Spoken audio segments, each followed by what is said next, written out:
Herkese Tatlı Sanatı Mutfağı kanalımdan merhabalar. Bugün sizler için kahveli çok lezzetli bir kurabiye tarifim var. Dışı kıtır kıtır karamelli bisküvinin lezzetiyle çikolatanın uyumu, kahvenin, fındığın, Hindistan cevizinin uyumuna bayılacaksınız. İddia ediyorum bu tarifi çok beğeneceksiniz. Öyleyse fazla vakit harcamadan hemen bu lezzetli tarifime başlayalım. Öncelikle uygun bir kabımızın içerisine 150 gram oda sıcaklığında beklettiğimiz tereyağımızı ekleyelim. 1 adet yumurtamızı ekleyelim. 1 çay bardağı sıvı yağ ekleyelim. Kullanmış olduğum çay bardağı ölçüm 125 mililitredir. Tereyağı yerine dilerseniz margarin de kullanabilirsiniz ama sağlık açısından tereyağlı yapmanızı tavsiye ederim. 1,5 yemek kaşığı Türk kahvesi ekliyorum. 1 çay bardağı mısır nişastası ekliyorum. Malzemelerimi ekledikçe el çırpıcısıyla devamlı karıştırıyorum. 1 yemek kaşığı Hindistan cevizi ekliyorum. Ve 1 su bardağı 200 mililitrelik su bardağı ölçüsünde pudra şekeri ekliyorum.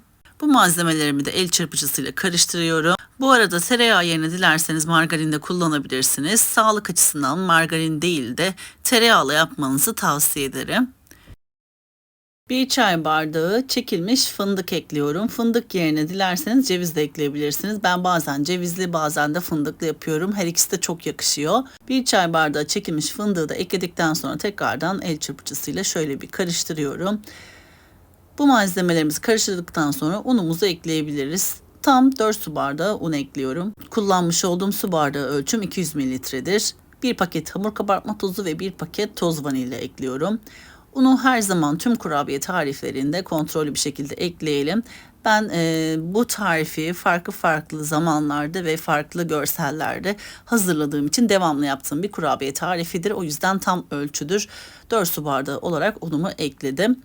Kontrollü bir şekilde ekleyelim ki bazen unun markasına göre veya yumurtanın büyüklüğüne, küçüklüğüne göre değişkenlik gösterebiliyor un. Mutlaka kontrollü bir şekilde ekleyelim. Şimdi hamurumu yoğurdum. Yoğurduktan sonra yağlı kağıt serili fırın tepsisine aralıklı bir şekilde kurabiye hamurumdan parçalar kopararak yuvarlak şeklini veriyorum ve aralıklı bir şekilde tepsime diziyorum. Bu malzeme ölçülerinden toplamda 56 adet kahveli kurabiye elde ettim. Tabii ki lokmalık olarak hazırladığım için sayısı oldukça fazla çıktı. Daha büyük yaptığınız zaman daha az sayıda kurabiyeler elde edebilirsiniz. Daha fazla yapmak isterseniz de malzeme ölçülerini yarı olarak artırarak daha fazla kurabiye sayısı elde edebilirsiniz. İstediğiniz şekilde bu kurabiye hamuruyla kolaylıkla şekil verebilirsiniz. Dilerseniz rulo şeklinde de yapabilirsiniz. Ben bazen o şekilde de yapıyorum. Çok şık sunum oluyor. Şimdi ilk tepsim hazır. Önceden ısıtılmış 180 derecelik fırın ayarında kurabiyelerimizin üzeri bu şekilde hafif çatladıktan sonra fırınımızdan çıkaralım. Ben yaklaşık fırınımda 10-15 dakika aralığında tuttum. Lütfen kontrol edelim. Üzeri bu şekilde hafif çatladığı zaman ve altının da piştiğinden emin olduktan sonra fırından alabiliriz. Zaten kıyır kıyır bir kurabiye olduğu için 15 dakika süresinde en fazla olacak şekilde pişiyor ve çok gevrek kıyır bir kurabiye oluyor. Şimdi kurabiyelerimizi süsleme aşamasına, lezzetine daha da lezzet katmak aşamasına geçebiliriz. Ben çikolata olarak bu sefer çikolatayı eritmeden normal sürülebilir çikolatayla yaptım. Yaklaşık 2 dolu yemek kaşığı sürülebilir çikolatayı kabımın içerisine koydum. 1 Türk kahvesi fincanı ölçüsünde sıvı yağ ekledim ve sürülebilir çikolatayı karıştırarak şöyle bir açtım.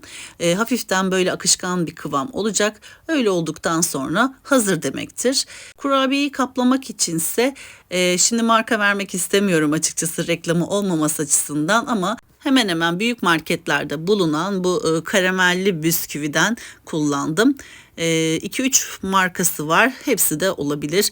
Karamelli bisküviyle yapmanızı ısrarla tavsiye ediyorum. Çünkü bu kahveli kurabiyenin dış kaplamasına karamelli bisküvi gerçekten çok fazla lezzet katıyor.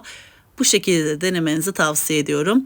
Bisküvimizi bir paket olarak kullandım. Robotlar geçirdim. Bu şekilde ince bir şekilde ufalanmış haliyle olacak. Hazırladıktan sonra önce çikolataya kurabiyemizi batırıyoruz. Sonra da bisküviye batırıp hazırlıyoruz. Bu işlem bitene kadar devam ediyoruz. Bu kurabiye malzeme ölçüleriyle 1 paket bisküvi yeterli oldu ve çikolata da tam yeterli oldu.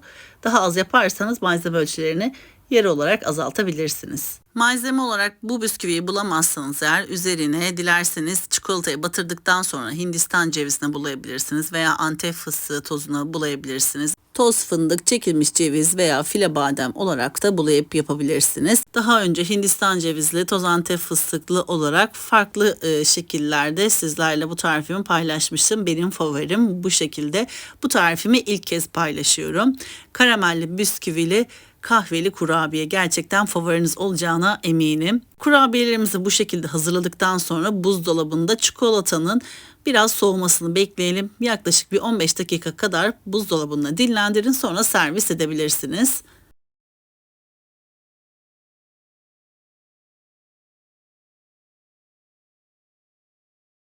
Kurabiyelerimi sunum tabağıma dizdim. Yakından da gördüğünüz gibi görüntüsü de çok şık ve çok lezzetli kurabiyeler oldu.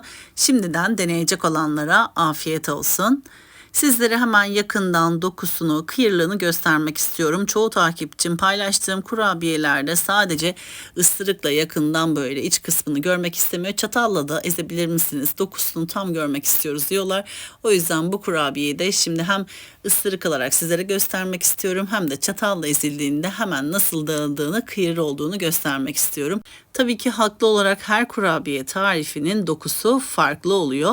İnanın bazıları böyle yumuşacık dokulu oluyor ama uzun süre bayatlamıyor. Kimisi çok gevrek oluyor, kimisi çok kıyır oluyor. Kimisi de oldukça sert ama çay ile birlikte ıslatılarak yenilebildiğinde çok lezzetli oluyor. O yüzden olabildiğince sizlere doku testini yaparak göstermeye çalışıyorum.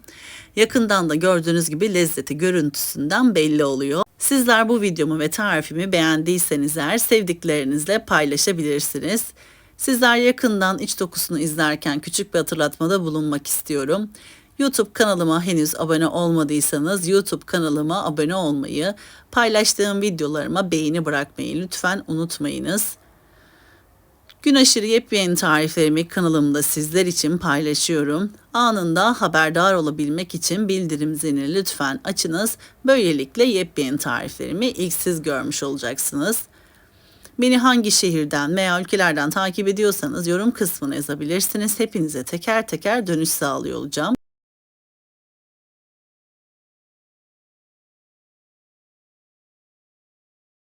Gördüğünüz gibi çatalla da ezdiğimizde hemen dağılıyor. Kıyır kıyır kum gibi ağızda dağılan ama baymayan bir kurabiye.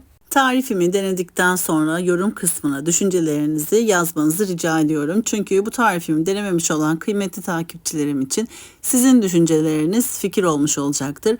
Şimdiden tüm destekleriniz için hepinize çok teşekkür ediyorum. Bir sonraki yepyeni tarifimde tekrardan sizlerle görüşmek üzere. O zamana kadar kendinize çok iyi bakın. Hoşça kalın.